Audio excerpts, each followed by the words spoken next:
Seu celular já vibrou no seu bolso sem que ninguém estivesse te ligando? Você já se sentiu mais conectado com a tela do seu celular do que com as pessoas que estão ao seu lado? A era digital nos prometeu conexão, mas trouxe solidão e ansiedade. E a pergunta é a seguinte: de quem é a culpa?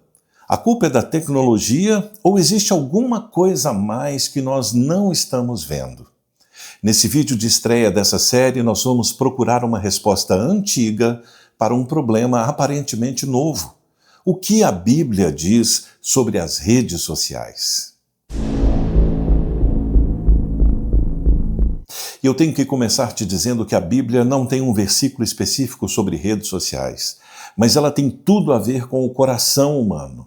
Por isso é que nós podemos encontrar respostas na Bíblia para as questões da atualidade.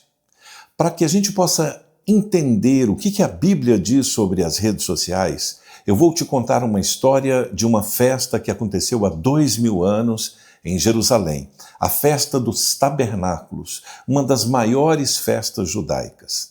A Festa dos Tabernáculos era uma festa longa. Ela durava 7 dias, 8 dias, e acontecia geralmente entre os meses de setembro e de outubro.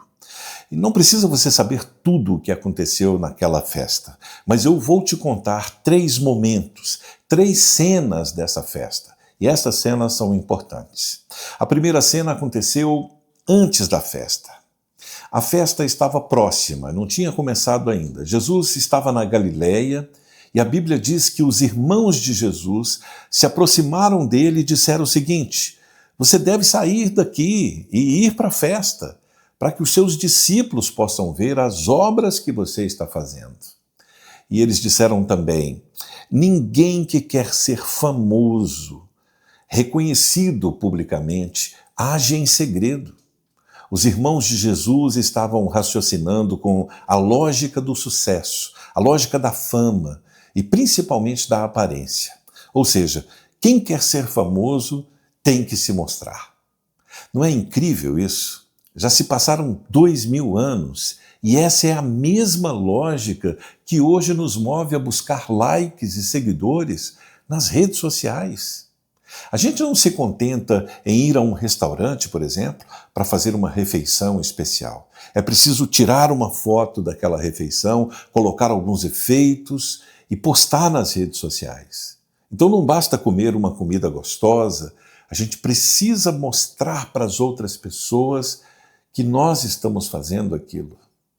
Então perceba que esse comportamento de dar publicidade àquilo que nós estamos fazendo não começou com as redes sociais, isso já existia antes. Só que as redes sociais estão amplificando isso. Jesus, naquele tempo, estava fazendo milagres por onde ele passava. Mas para as pessoas que viviam próximas de Jesus, aquilo não era o suficiente. Eles achavam que era importante que Jesus se mostrasse para as outras pessoas. E como a festa dos tabernáculos reunia muita gente, uma festa famosa, aquela era a oportunidade ideal para Jesus ganhar mais seguidores. Mas Jesus dá a seguinte resposta para os seus irmãos: para mim ainda não chegou o tempo certo. Jesus não estava operando na agenda da fama, e por isso ele fala desse tempo certo, tempo oportuno, o kairos. Jesus ensina que a validação que nós podemos receber não vem da exposição. E mais importante do que ser validado pelas outras pessoas é você estar na agenda certa, obedecendo o tempo certo para fazer aquilo que você está fazendo. Kairos em grego tem um significado muito interessante. Em português nós usamos a palavra tempo de uma maneira genérica. E geralmente quando a gente fala sobre tempo, a gente está se referindo ao tempo cronológico, que é medido pelo passar das horas.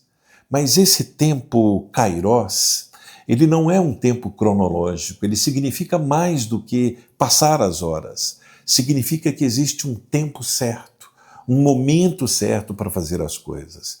E para fazer as coisas no tempo certo, é muito mais importante do que você ficar buscando validação, likes. que você pode receber por aquilo que você está fazendo. Mas vamos para a segunda cena. Ela acontece no meio da festa.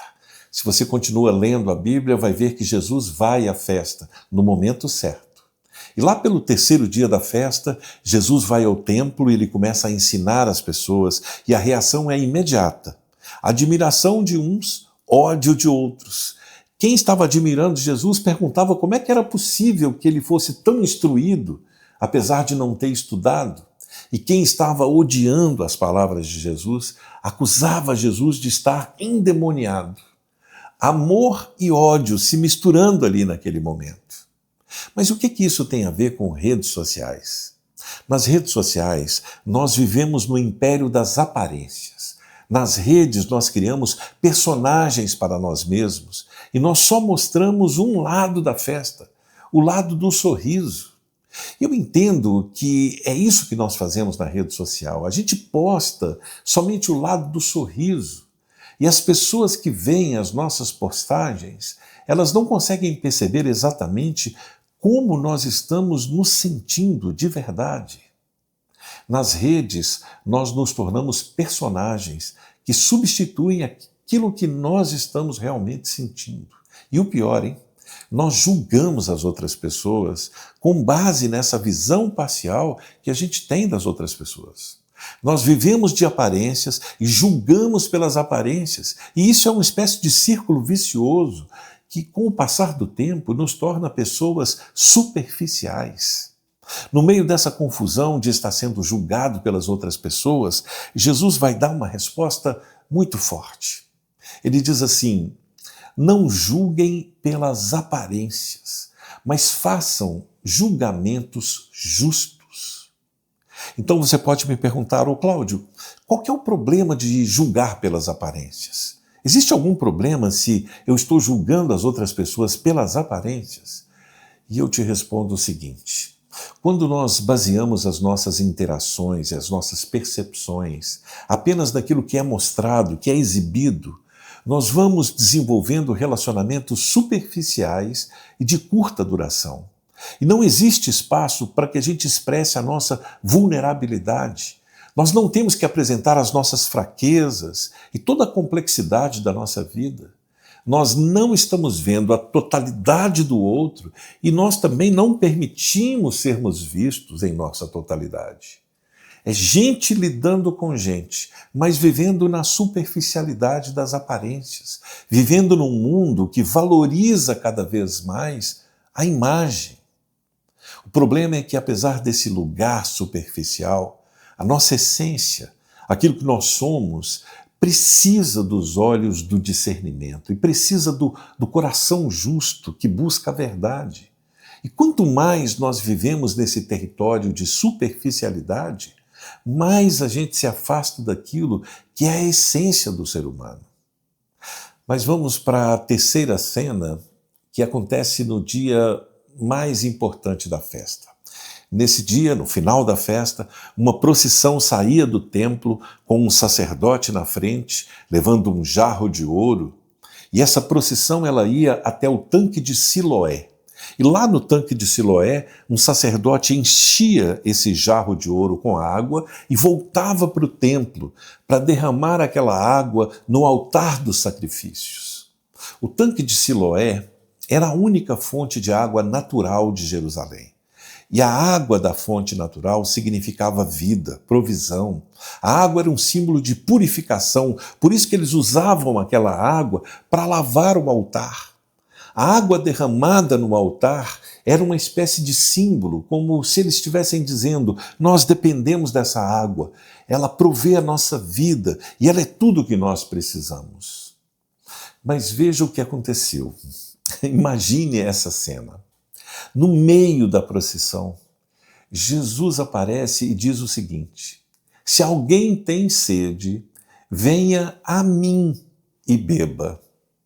Tente imaginar a reação dos líderes religiosos quando eles ouvem Jesus dizer essas palavras. A Bíblia diz que algumas pessoas acreditaram nele, outras pessoas ficaram em dúvida, ficaram sem entender o que ele estava dizendo, mas os religiosos, eles ficaram furiosos e chegaram a chamar de ralé maldita aquelas pessoas que estavam acreditando em Jesus. Repare que, para os religiosos, a cerimônia era mais importante do que o significado da cerimônia. As pessoas estavam com sede e não conseguiam entender que aquele ritual de aparências não seria capaz de saciar essa sede. Você percebeu a conexão entre essas três histórias? Primeiro, Jesus nos confronta sobre a nossa busca por fama e por reconhecimento, e ele diz que existe um tempo oportuno para que as coisas aconteçam na nossa vida. Depois, Jesus expõe essa nossa tendência de viver e de julgar pela superfície das coisas, e ele nos convida a fazer julgamentos justos. E, finalmente, Jesus apresenta o remédio. Existe uma sede que as águas não conseguem saciar. Existe um vazio interior que sente sede, mas existe uma solução definitiva para essa sede. O desejo por likes, a criação de personagens, a intolerância com as outras pessoas, o nosso isolamento, uma vida marcada pela individualidade, tudo isso é sintoma de uma sede profunda. Uma sede que nós tentamos saciar em cisternas contaminadas, como diz a Bíblia. A gente tenta preencher o vazio interior com a validação externa das redes sociais.